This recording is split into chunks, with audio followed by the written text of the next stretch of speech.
Graça e paz, meus queridos, mais uma vez reunidos para ministrar mais uma aula da Escola Bíblica.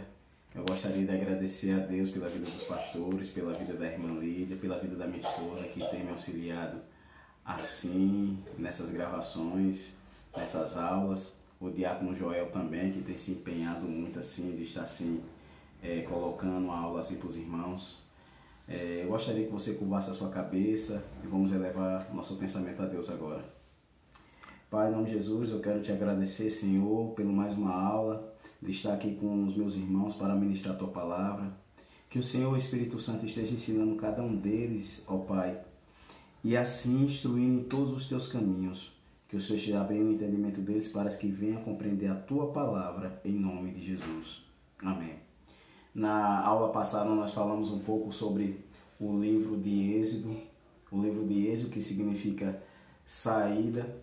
O êxodo representa a saída do povo do Egito, também a escravidão, onde o povo estava ali sendo oprimido por Faraó. E nesse livro agora nós vamos estudar o livro de Levítico.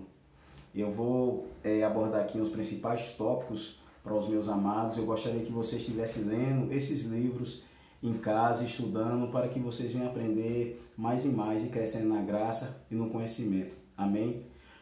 O livro de Levítico, ele significa esse nome Levítico porque veio da tribo de Levi.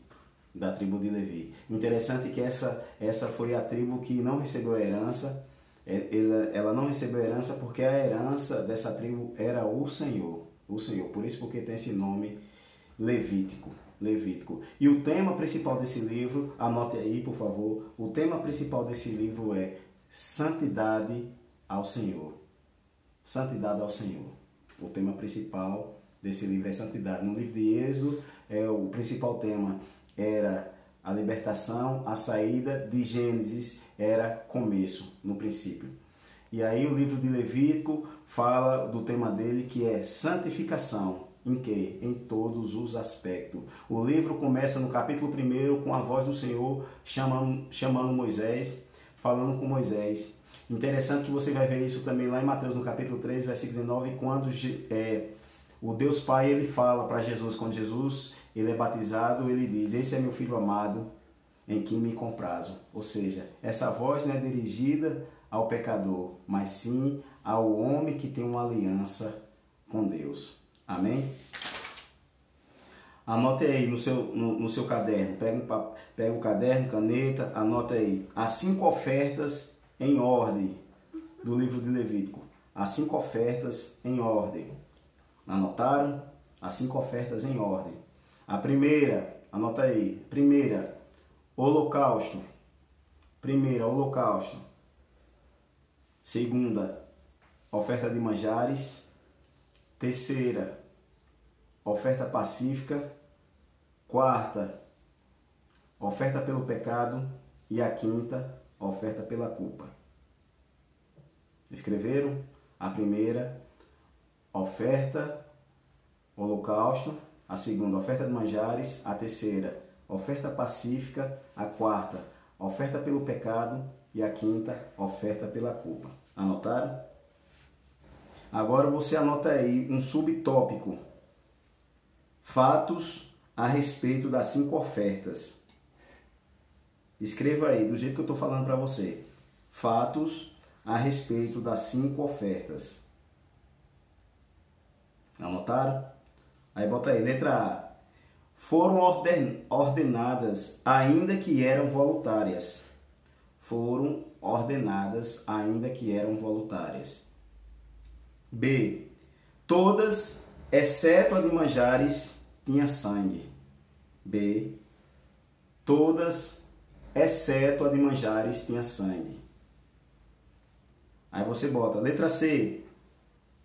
Todas, exceto a de manjares, era expiatória. C. Todas, exceto a de manjares, era expiatória. Aí você bota D.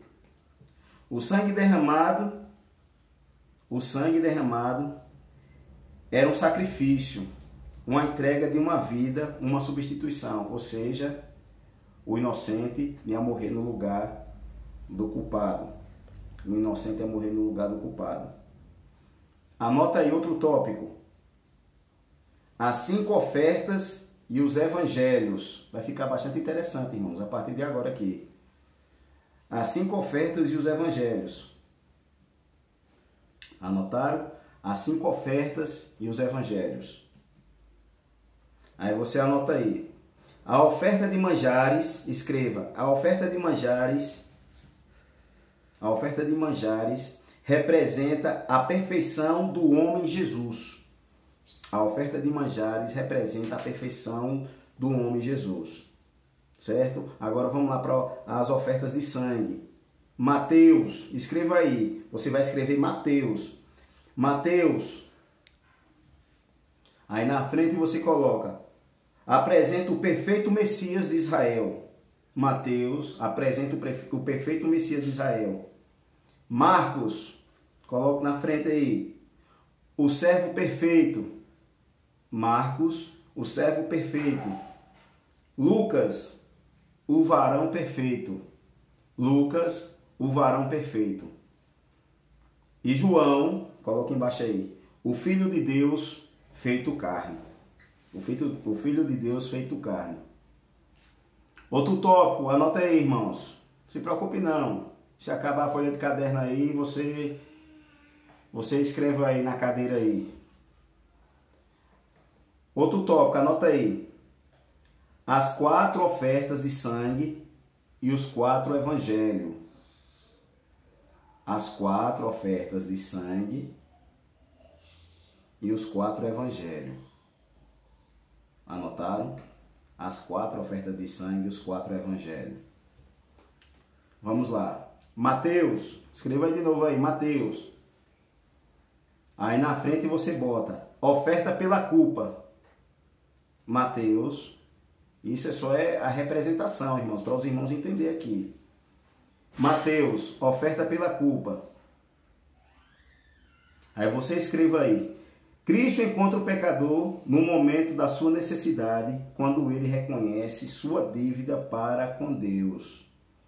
Cristo encontra o pecador na hora da sua necessidade, quando ele reconhece sua dívida para com Deus. Marcos, oferta pelo pecado.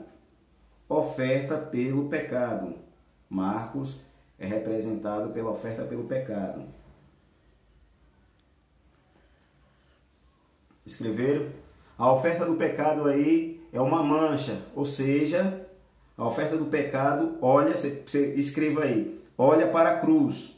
A oferta pelo pecado, olha para a cruz. Lucas, oferta pacífica. Lucas, oferta pacífica. O que ela representa? Comunhão com Deus. Comunhão com Deus. Comunhão com Deus. Lucas. Agora coloca aí. João, holocausto. Essa holocausto tem traduções que vocês vão ver. Oferta queimada. É a mesma coisa. Oferta queimada e holocausto. Holocausto. Nosso Senhor é a oferta queimada. Nosso Senhor é a oferta queimada. Que deu a si mesmo como sacrifício de cheiro suave a Deus. O interessante, meu querido, que no livro de João você não vai ver Jesus ele falando, igual ele falou em Marcos e em Mateus. Deus meu, por que me desamparaste? João não fala isso, fala como oferta agradável a Deus. Amém? Os irmãos estão entendendo aqui? Vamos lá agora. Significado, outro tópico. Anota aí. Significado das ofertas. Que ofertas? Essas ofertas aqui que nós estamos estudando. Holocausto, manjares, pacífica, do pecado e pela culpa. Significado das ofertas. A oferta do holocausto significa consagração pessoal e total da sua vida a Deus. Consagração total da vida a Deus. Consagração pessoal e total da sua vida a Deus. A oferta de manjares. Consagração dos bens, oferta de manjares, consagração dos bens, consagração dos bens, oferta pacífica, comunhão com Deus, oferta pela culpa, pelo pecado, significa perdão, e oferta pela culpa, restituição. Agora vamos ver, você anota aí, o significado profético de cada oferta dessa. Anota aí, significado profético da oferta de holocausto. Você coloca em cima um tópico, significado profético da oferta de holocausto. Significado profético da oferta de holocausto. Aí você coloca: representa a dedicação completa da vida a Deus. Da parte de quem? De Cristo. E da parte do cristão. Vou repetir. Você está falando, irmão, repita de novo, eu vou repetir para você.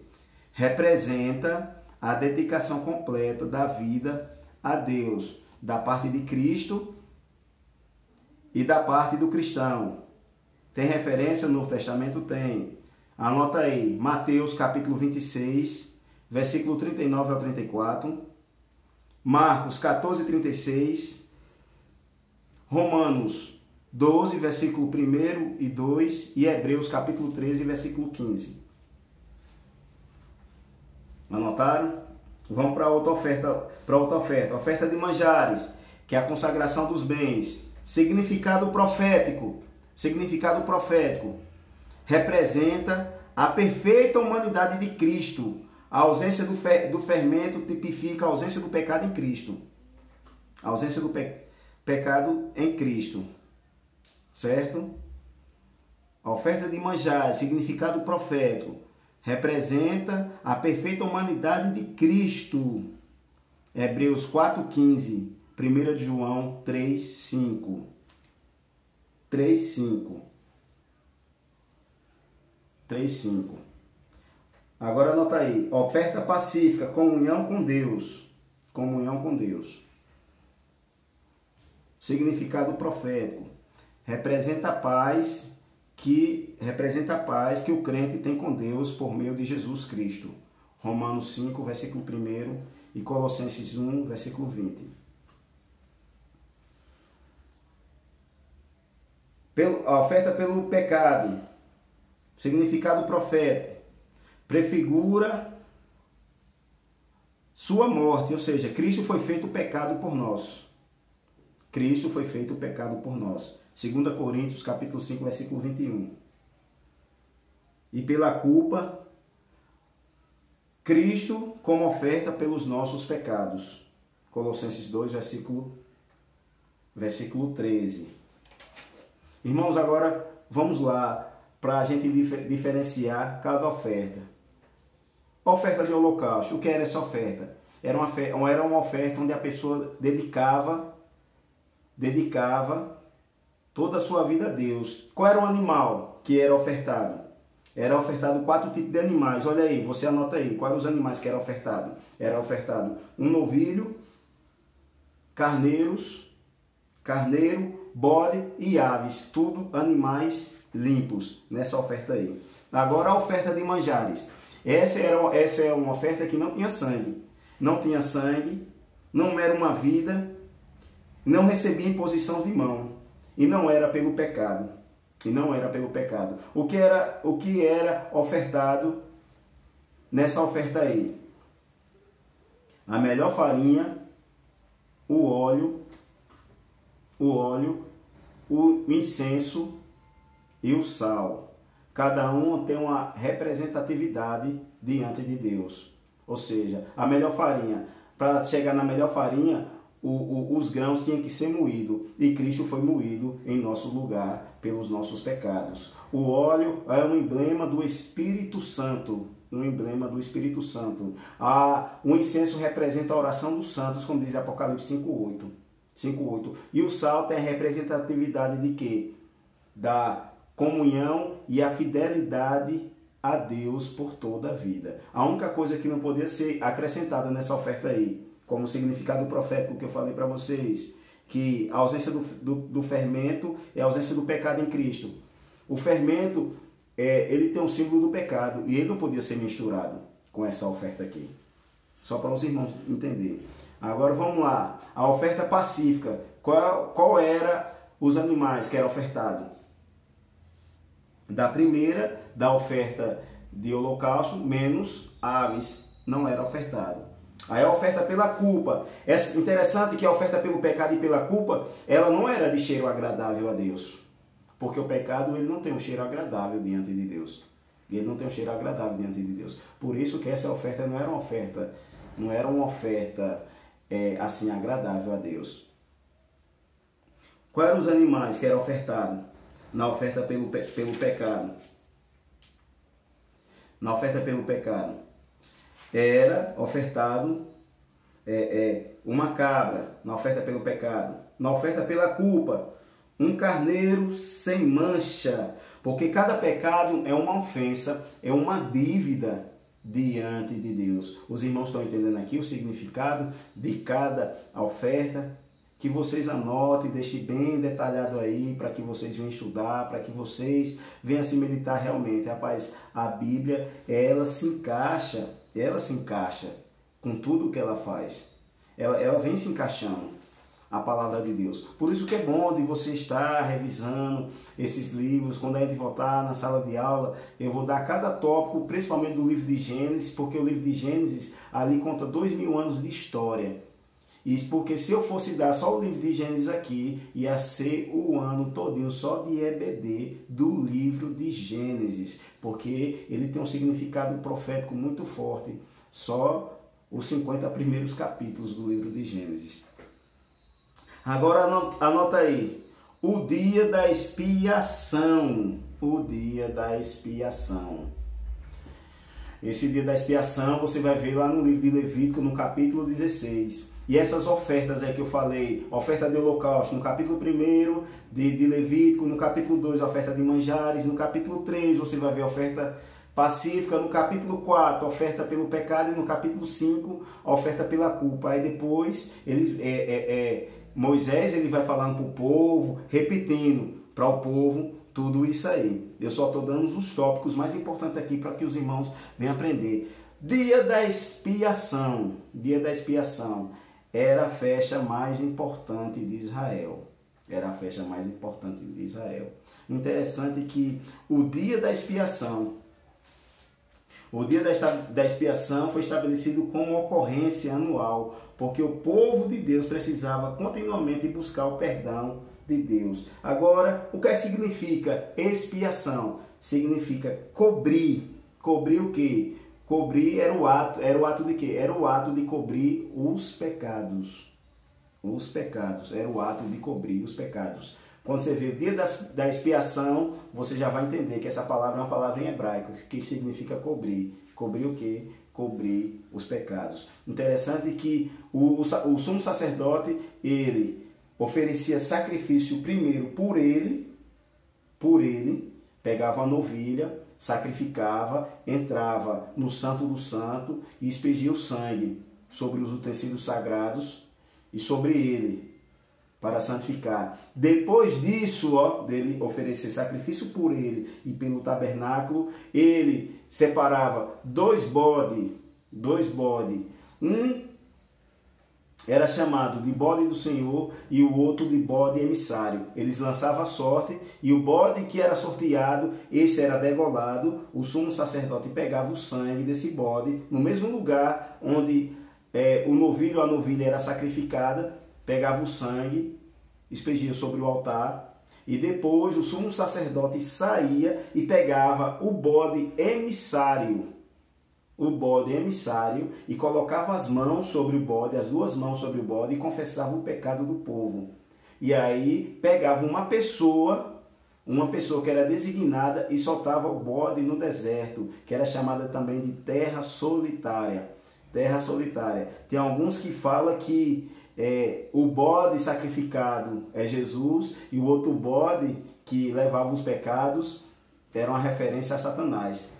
Tem um dicionário hebraico que fala que o nome desse bode era chamado de Azazel, que era um bode expiatório que levava os pecados. Mas você não vai ver nenhuma referência bíblica falando sobre isso. O interessante é que esses dois bodes representam a Jesus. Anote aí. Esses dois bodes aí. Anote. O bode degolado é um tipo de Jesus crucificado. O bode degolado é um tipo de Cristo, de Jesus crucificado. E o bode levado ao deserto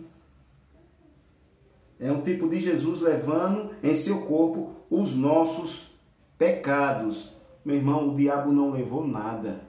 O diabo não levou nada. Quem levou os nossos pecados foi Jesus. Anota aí, Isaías, capítulo 53. Você vai ver lá, a partir do versículo 2 em diante, até o versículo 12, que ele fala que ele tomou sobre si as nossas dores e as nossas enfermidades. O castigo que nos traz a paz estava sobre ele. Sobre quem? Sobre Jesus. Outra referência, anote, 1 Pedro, capítulo 2, versículo 24. Levando ele mesmo em seu corpo os nossos pecados. Está vendo aí, meu querido?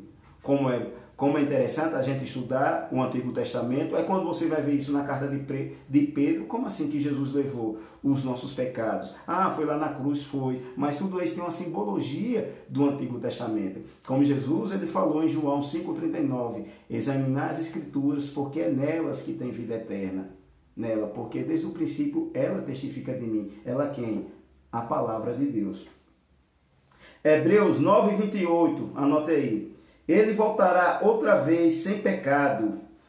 Ele voltará outra vez sem pecado. Cristo. Miqueias 7:19. Ele lança os nossos pecados, nas profundezas do mar. Nas profundezas do mar. Outra referência. Salmo 103, versículo 12, que diz o seguinte: assim como é distante o Oriente do Ocidente, assim ele afasta de nós os nossos pecados. Está vendo aí? Ele afasta de nós os nossos pecados. Isaías 43, versículo 25. Eu mesmo que apago as suas transgressões e dos seus pecados não me lembro mais. Eu quero falar aqui uma palavra aqui para você que está me assistindo aqui. Muitas das vezes você não se sente perdoado por Deus, mas você já foi perdoado por Ele. Deus perdoa e esquece. Agora você tem que se perdoar por aquilo que você fez. Ele já perdoou seus pecados, não lembra mais dos seus pecados. Você foi perdoado em Deus por Cristo Jesus. Você está perdoado. Ele está falando aqui, os seus pecados foram perdoados, eu não me lembro mais, acabou. Vida que continua. Como diz lá no livro de Coríntios, se assim alguém está em Cristo Jesus, nova criatura é. As coisas velhas se passaram, eis que tudo se fez novo. Os irmãos estão entendendo até aqui. Está vendo aí como é interessante, meu querido? Agora vamos falar aqui do significado profético do dia da expiação. Do dia da expiação. O significado profético. Anota aí. O significado profético do dia da expiação. Apontava para Cristo como perfeito sumo sacerdote que não precisava fazer expiação pelos seus próprios pecados, porque não é pecador. Eu vou ler de novo aqui para vocês. Apontava para Cristo como perfeito sumo sacerdote, vírgula, que não precisa fazer expiação por seus próprios pecados, porque não é pecador. Só voltando aqui, Arão juntamente com os outros tinha que fazer expiação pelos pecados dele e pelo sacerdote e por todo o povo. Está vendo aqui? Prefigurar aqui o quê? Jesus Cristo como sumo sacerdote não precisava fazer isso, porque nele não habita pecado nenhum. Você vai ver essa referência aí, no livro de Hebreus, no capítulo 10, versículo 4. Anota aí, Hebreus, capítulo 10, versículo 4. Outro significado profético.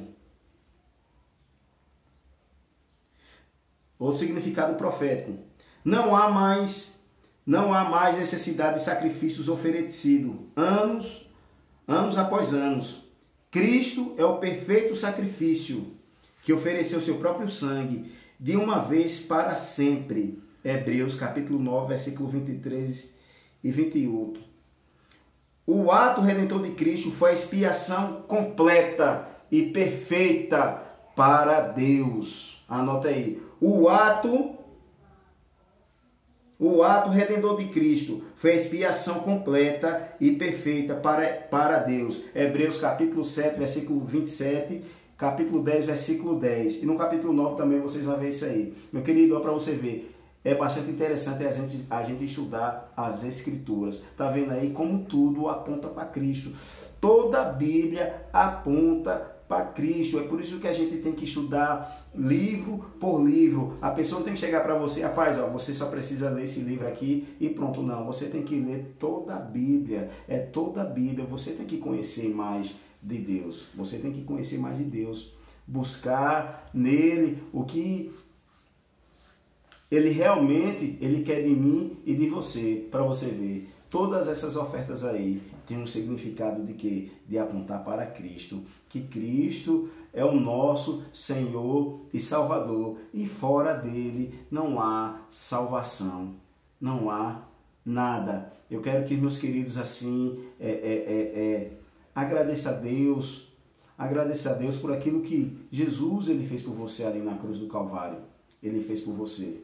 Eu quero dizer uma coisa para você. Leia a Bíblia todos os dias, estude, medite na palavra, leia pelo menos que seja um versículo, mas leia, meu querido, porque ó, as coisas a cada dia está se estreitando, está se estreitando. Aquela palavra que Deus ele falou em Êxodo para Moisés, traga o povo aqui para o monte, ó, porque eu vou escrever as minhas leis na sua mente e gravar no seu coração. E isso vai se cumprir agora, de que eu e você nós temos que devorar a palavra de Deus para que ela venha estar enraizada aqui, ó. Como disse o salmista no Salmo 119, guardei a tua palavra no meu coração para não pecar contra ti, para que a gente venha andar no temor e no tremor do Senhor. Só a Bíblia, que é o nosso livro de regras, ela que diz o que é pecado, o que não é, ela que diz o que é certo, o que não é. E aqui você vai conhecer mais de Deus, porque quando você ora, você fala com Deus. Agora, quando você lê a Bíblia, Deus fala com você. Eu quero só falar algo aqui que uma vez aconteceu. Tem muitos crentes aí atrás de profecia e atrás de revelação. A maior revelação é a palavra de Deus. A maior revelação é a palavra de Deus. E o que foi que aconteceu? Esse irmão, eu não vou falar aqui o nome aqui, esse irmão, ele só negócio de atrás de profecia, desses negócios. E o que foi que aconteceu? Ele foi numa igreja e nisso lá o pastor falou bem assim para ele, ó, Deus manda te dizer que sua mulher está traindo. Ó, meu irmão, quando ele chegou na casa dele, ele já foi logo, foi espancando a mulher sem saber de nada, ó. Ó o discernimento. Meu irmão, Deus ele pode revelar isso? Pode, mas a primeira pessoa que ele vai revelar é para você. O Espírito vai testificar. A Bíblia diz que você não tem que julgar o profeta, mas sim a profecia, se ela é de Deus, se ela não é. Imagina aí, a pessoa tem que analisar. Ele já chegou, foi espancando e quase acabar com o casamento dele. E a mulher dele estava traindo? Não estava. Não estava. E outro ainda chegou bem assim, ó, Deus me falou que é para você acabar com esse casamento, que seu marido não é esse, o seu marido não é o outro. Imaginei. Meu irmão, olha a confusão, olha a tribulação. A Bíblia diz aí em Malaquias 2,19, fala que Deus odeia o repúdio. Imaginei. Aí você está casado com uma pessoa, não, Deus falou que isso aí não é o seu marido, não. Esse aí não é sua esposa, não. Você vai casar com outra pessoa. Isso aí foi do quinto dos infernos. Isso aí não tem nada a ver com Deus. Isso aí. Viu? Só para os irmãos entender. É por isso que vocês têm que examinar as Escrituras. Sempre examinando as Escrituras. O maior erro hoje do povo, você sabe o que é? A falta de conhecimento, porque não examina as Escrituras. Jesus ele falou isso para os fariseus. Errais não conhecendo as Escrituras e nem o poder de Deus. Por isso que muitas pessoas estão erradas, porque não têm conhecido o poder de Deus através da palavra. Foi quando Jesus ele chegou diante de Pilatos. Jesus ele falou para Pilatos. Pilatos perguntou para ele o que era a verdade. Aí Jesus falou: aquele que escuta a minha voz, esse escuta a verdade. E Pilatos ficou com aquilo na cabeça, porque Pilatos pensou que a verdade era um sentimento, mas a verdade estava diante dele. O interessante é que Jesus ele fala para ele: maior pecado tem é aquele que me entregou para ti. Irmão, você já parou para analisar isso? Quando Jesus ele falou, maior pecado tem, então existe pecadinho e pecadão. Você, irmão, conversa. Eu vou aqui só destrinchar um pouco para você, já estou terminando já. Viu, irmão? Para você fazer o seu almoço, para você passar um domingo assim na presença de Deus. De pecado em pecadão. Quando Jesus ele falou, maior pecado tem aqueles que me entregou para você. Então existe pecado em pecadão. Quer ver uma coisa? Jesus, quando ele disse assim para Pilatos, que maior pecado tem aqueles que me entregaram para você, porque eles eram o povo da promessa, era o povo que lia a Torá, era o povo que lia a lei. E na lei estava testificando. Lá em Deuteronômio 18, Moisés ele fala, ó, o seguinte, que Deus ia levantar um profeta semelhante a ele, e aquele que não visse esse profeta ia ser morto. Os fariseus conheciam, mas sem entendimento. Tinham zelo por Deus, mas sem entendimento. Entregou a Pilatos. E Pilatos só ouviu falar, ou seja, o conhecimento de Pilatos era pouco. Mas mesmo assim ele tinha pecado de conhecer pouco. E o outro tinha pecado maior porque conhecia muito e não sabia fazer a vontade do seu Senhor. Então, todos os dois vão ser punidos. Ah, e vai ter diferença quando morrer? Não, meu irmão. Todos os dois vão para o mesmo lugar. É por isso que nós devemos conhecer a cada dia. Conhecer e prosseguir em conhecer ao Senhor. Amém? Que Deus esteja dando uma excelente semana para você e que você, meu querido, venha meditar na palavra, venha buscar a presença de Deus, que não venha ficar só nas minhas palavras, você entendeu? Não venha ficar nas minhas palavras, busque a palavra de Deus, faça igual o povo de Bereia, examine as Escrituras, Atos 17, examine as Escrituras, se realmente que tudo aquilo que eu falei está na palavra de Deus, viu? Que Deus abençoe poderosamente a vida de vocês em nome de Jesus. Amém.